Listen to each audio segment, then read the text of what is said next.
저도 참 우리나라의 역사라는 거는 일본 식민지에서 해방이 되고 네. 그다음에 신탁 통치를 또 거치고 그래서 결국은 건국하게 되고 네. 또 그 이후에 4.1과 5.16이 있는 이런 네. 격동의 역사를 겪지 않습니까? 네. 그런데 이런 역사적인 사건을 전후해서 볼 때 이 네. 두 분을 그렇게 높이 평가하게 되신 거는 네. 어떠한 계기가 있으셨나요? 아니면 젊은 시절부터 그러셨던가요? 청소년 시절 또 젊은 시절을 그렇게 보냈거든요. 근데 그건 많은 저희 또래의 많은 사람들이 그렇으리라고 보는데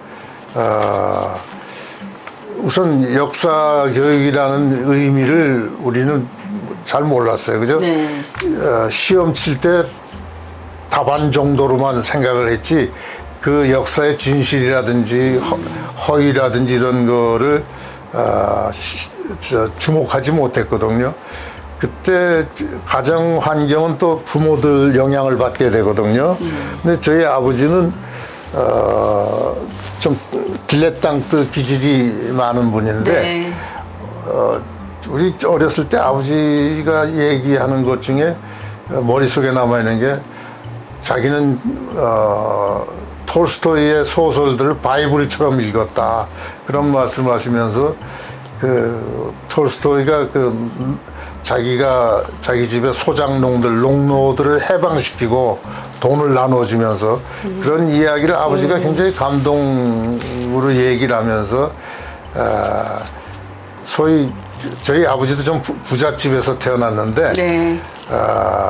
일종의 사회주의를 로맨틱하게 생각하시는 그래서 낭만적인 사회주의자 그 모습을 많이 보여주셨거든요. 네. 근데 그런 영향을 받아서 우리들은 좀 정권을 자꾸 막 휘두르고 사람들이 가난하게 사는 거에 대해서 책임을 그런 지도자한테 돌릴 수밖에 없었죠. 아버지가 또 마지막에 또 두 분 신익기 선생하고 이승만 대통령 같이 건국의 기초를 닦으신 분인데도 신익기 선생이 대통령 출마하면서 이승만 대통령하고 라이벌처럼 됐거든요. 그때 저희 아버지는 신익기 선생을 추종했어요. 제 동생 이름도 신익기 선생이 지어주고 그래서 네. 저희는 우리도 모르게 이승만 대통령 하면 뭐 우리의 라이벌처럼 생각을 한 거죠. 근데 어떤 계기로 이런 그런 평가가 달라지죠? 그거는 아주 쉽게 역사 속에서 살아오던 마지막이 박근혜 대통령이 되었을 때 박정희 대통령에 대한 인식을 조금 새롭게 했거든요. 네. 아무것도 재산도 없고 그런 박근혜 대통령 모습을 보면서 박정희 대통령이 사리사욕이 없었던 사람이라는 거는 이제 비스듬하게 깨닫고 그런데 국가는 어떻게 변하고 있냐면 점점 종북 쪽으로 용공 쪽으로 문재인 정부 때는 그게 뚜렷이 나타났거든요. 국민들 앞에 김정은에 대해서 굉장히 약한 모습 반대로 내부의 국방 문제라든지 군인들의 어떤 태도라든지 이런 것이 자꾸 변하기 시작했을 때 좀 두렵기 시작했어요. 네. 그건 마치 건국 이전의 해방 공간에서 찬탁 반탁하고 또 남로당의 이런 역사를 보면서 그 시대하고 비슷한 느낌. 야 이러다가 공산화가 되면 큰일이다라는 생각이 들면서 이제 본격적으로 건국 역사 공부를 다시 시작한 거죠. 그랬는데 놀랍게도 이승만 대통령이 우리가 오해하고 있었던 친일파, 독재자 이것과는 다른 모습이 굉장히 많더라고요. 우선 4.19 학생들 부상자들 병원에 찾아가서 이승만 대통령의 태도가 보니까 이렇게 올바른 일을 위해서 이렇게 희생당하는 것은 정말 우리 국민들에게 필요한 거다. 그런 이야기를, 올바른 얘기를 하는 걸 보니까 그분이 독립정신이란 책에서부터 네. 무수하게 쌓아온 자기 철학이에요. 신념이고 신학이죠. 그러니까 그런 걸 봤을 때 이승만 대통령을 폄훼한 목적이 다른 데 있었구나. 어떤 야당들의 어떤 습성이라 그럴까. 지금도 야당들은 뭐 해코지하기 바쁜데 그때도 야당들은 이승만 대통령이 장기 집권한다라는 생각으로 계속 저걸 항의하면서 나쁜 루머를 퍼뜨렸던 게 틀림없다라는 생각을 갖게 됐죠. 그 문화예술인 중에는 이승만, 박정희 그 두 대통령에 대해서 네. 굉장히 비판적인 시각을 가진 분들도 꽤 많지 않습니까? 저는 그걸 또 이해를 하게 되는 게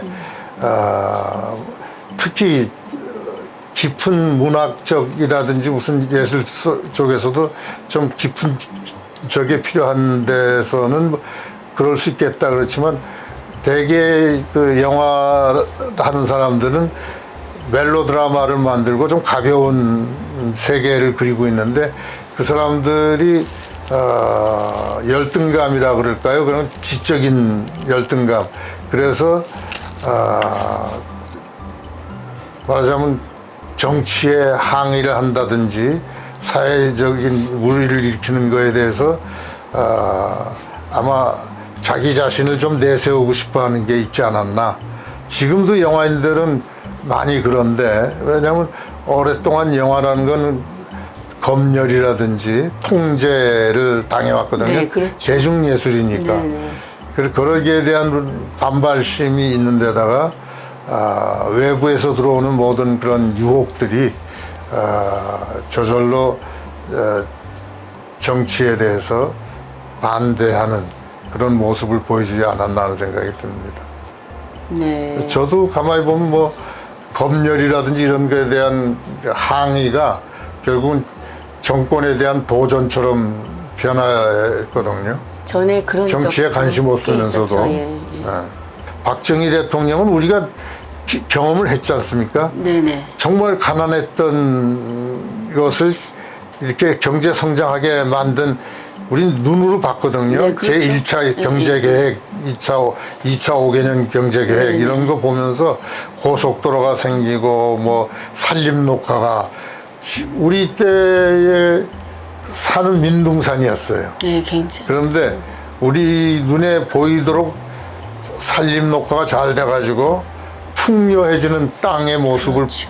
저희가 봤단 말이죠. 그리고 정말 가난해서 먹는 거 그렇게 힘들어 했었는데 지금은 뭐 먹는 거 거의 그렇죠. 많은 부분을 쓰레기로 버리듯이 달라졌으니까 그것을 안 느낄 수가 없죠. 박정희 대통령에 대한 평가는. 저도 최근에 그 탈북 여성이 쓴 자전적인 네. 소설 가려진 세계를 넘어서 그걸 보고서 저도 굉장히 많이 느꼈거든요. 네, 그러니까 네. 우리가 그 60, 70년대는 남한이 더 못 살지 않았습니까? 더 근데, 가난했죠. 예, 그 이후에 정말 이런 경제적인 번성을 이루었는데 아직도 북한 주민들은 글쎄요, 배가 말이에요. 고파서 지금 옛날하고 일생 배가 똑같은- 고파서 살더라고요. 네, 예. 네. 그래서 그 북한 인권에 대해서도 관심을 많이 가지셨던 그렇죠. 거죠. 그전에는 그저 저희 아버지의 그 낭만적인 사회주의처럼 같은 동포끼리 이렇게 서로 대적해서 살면 안 된다. 그런 생각을 해가지고 북한과 이렇게 좀 서로 소통하고 풍요함도 좀 나누는 그런 생각을 했었지만 가만히 생각해 보니까 정권에 대해서 저렇게 가난하게 만든 정권에 대해서 옹호할 필요는 없거든요. 그러면 북한 인권이라는 거에 대해서 우리는 계속 가슴속에 남아 있어야 되는데 북한 인권이 굉장히 사각지대에 있더라고요. 그럼요. 북한 인권 영화제를 하면서 서울역에서 개막식을 한 번 한 적이 있습니다. 서울역 광장에서. 아, 네네. 근데 노숙자들이 막 핀잔을 주는 게 저희들한테 아니 우리 노숙자들부터 가난부터 해결해라. 무슨 북한 인권이냐 이런 얘기를 하는데 뭐라고 욕할 수도 없는 입장이에요. 그런데 또 대학생들은 젊은 대학생들은 어떻게 얘기하냐면 아니 신라 백제 고구려 나누어진 나라가 지금 북한하고 남한하고 나눠졌는데 뭐가 그렇게 안타깝냐? 따로 다른 나라라고 생각하면 되는 거 아니냐? 그런 얘기를 할 때 이 북한 인권이라는 게 정말 사각지대에 있구나. 또 잘 사는 사람은 잘 사는 사람대로, 못 사는 사람들은 못 사는 사람대로 북한 인권에 대해서 가책이 없고 애정이 없는 거예요. 그럴 때 그것이 문제다라는 생각이 들었습니다. 저희가 그 지난 진보 정권 때 네. 북한 주민의 인권에 대한 논의가 거의 금기시됐었습니다. 없었죠. 예. 오히려 건드리면은 자기네가 부끄러운 걸로 생각하고 그랬죠. 그리고 오히려 북한의 집권층하고의 교류 그거를 더 중시했기 때문에 맞습니다. 예, 아주 안타까운 일이었죠. 그럼요. 독재 정권에 대해서 옹호하는 것 자체가 이 정부가 갖고 있는 잘못된 정체성이 잘못된 겁니다. 그러한 정권 때문에 북한 주민이 지금 이렇게 인권도 그렇고 이게 살아서 진짜 먹고 살지도 못할 정도의 그런 궁핍을 겪고 있는데 그리고 그런 조건들이 통일과 점점 더 멀어지게 만들거든요. 네. 북한 정권하고 가까워져서 통일한다라는 거는 그건 정말 어불성설이에요. 네, 그렇군요. 예. 그 7, 80년대 그 이정우 감독께서 한국 영화의 정말 신동과 같은 존재로 나타내셔서 큰 역할을 하셨다면 지금 우리나라 영화는 한류와 더불어서 세계적으로 굉장한 그 발전하고 있지 않습니까? 그래서 참 저희도 감탄을 많이 하고 있는데 이런 현상이 앞으로도 계속 될 것으로 보십니까? 그러니까 이 산업화라는 거는 자꾸 요즘 현대로 와서 첨단으로 변하니까 저희로서도 미래를 예측 못하고 있거든요. 근데 저 같은 경우 영화를 관객의 기호에 맞춰야 되느냐 아니면 다른 방법을 생각해야 되느냐라고 있을 때 지금 나이도 있고 그러니까 젊은 관객들한테 그 좋아하는 스피디하고 폭력이 난무하는 그런 영화를 만든다라는 게 굉장히 저로서는 힘들거든요. 그랬을 때 가만히 생각해 보니까 내가 하나님이 나를 자꾸 나이 먹게 하고 죽음으로 가까이 가게 하는 이 생애에서 내가 할 바는 그걸 깨닫고서 영화를 만들어야 되지 않나 하는 생각을 들고 또 흥행은 해볼 만큼 해봤으니까 이제는 모험이라기보다 나에게 충실한 영화를 만들 수밖에 없지 않느냐 그런 생각을 하다가 보니까 적은 예산으로 클래식한 영화들을 만들어서 극장에 붙여야 된다. 지금은 극장이 이제 없어질 판입니다. 네. 새로운 미디어들이 나오고 그러니까 다른 플랫폼으로 많이 젊은 사람들이 점점 거기에 더 익숙해져 가고 그럴수록 극장은 멀어지니까 그러면 클래식 팬이라도 다시 극장에 와서 영화를 보는 그런 기쁨을 줘야 되지 않을까 생각하니까 그렇다면 예산을 적게 하는 수밖에 없거든요. 투자자들이 다 기피하니까. 근데 폭력 영화를 만들려면은 우선 배우들이 굉장히 많은 제작비를 찾아가요. 그러면 그 영화를 만들기 위해서 할 수 없이 폭력적이고 관객들이 좋아하는 걸 자꾸 쫓아가고 새로운 시스템에 맞춰야 되니까 우리로선 제 감당을 못하겠죠. 제 나이의 감독들은. 그래서 그러면 지금 그런 걸 깨닫는 감독들이라도 모여서 새로운 영화 형태로 극장을 계속 살려야겠다라는 생각을 갖게 되고 그래서 최근에는 신의 포엠, 신의 에세이 이런 식으로 영화 형태를 좀 바꿔보려고 합니다. 그래서 기록과 드라마가 어떻게 녹여서 융합되는 그런 형태의 영화들을 만들어야겠다는 생각을 갖고 있죠. 그러니까 저희 예산으로 네, 꼭 그 현장에 그런 뭐 그 큰 규모의 스케일을 그렇죠. 두는 그런 것이 아닌 네네. 그 감성과 내용을 전달하는 예. 인기 있는 배우를 안 쓰고 감성 있는 젊은 신인들 또 아마추어 배우들을 찾아서 영화에 내세워도 충분히 연기를 할 수가 있는 그런 영화를 만들 수 있거든요. 독립 영화 같은 그렇죠. 예. 그 언젠가 그 한글이 우리나라의 이런 모든 네. 컨텐츠를 하는데 네. 큰 영향을 줬다. 기초가 되죠. BTS까지 네, 조형 뭐 예술 말씀하셨는데 네. 저는 처음 듣는 일이라서 예, 굉장히 궁금합니다. 어떻게? 그 한글이라는 것이 특징적인 게 저희 세대가 한글 전용 세대의 어떤 첫 출발입니다. 식민지에서 해방된 다음에 미국식 민주주의 교육을 받은 첫 세대인데 그때 한글이라는 것을 쭉 익혀온 저희들은 가만히 생각해 보니까 한글 전용 세대에 새로운 문화가 생기기 시작해가지고 최인호가 청년 문화 선언을 했었거든요. 근데 그런 특징들이 계속 발전해 나가는데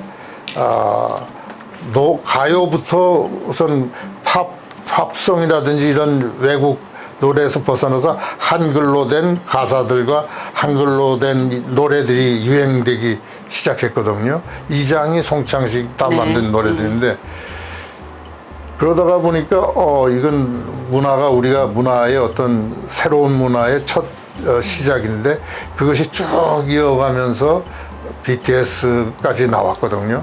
근데 보니까 그 한글을 전용으로 한 세대의 특징이 뭘까 봤더니 한글의 짜임새가 일종의 조형적인 거예요. 네. 받침이 있는가 하면 옆으로 또 모음이 있고 그 다 합쳐서 또 쌍기역, 쌍지읒, 뭐 쌍시읒 있고 이걸 보니까 글자를 통해서 우리가 조형 감각이 익숙해져 갔다라는 생각이 들더라고요. 네. 그 젓가락으로만 사용하는 아시아가 점점 서양 문화에 도전하는 게 있듯이 우린 젓가락에다가 한글이라는 어떤 독특한 기본 훈련이 쌓여 있으니까 그것이 만약에 한글이 조형된 것들이 조형 감각이 움직인다 그러면 그건 또 무용이 되고 댄싱이 되거든요.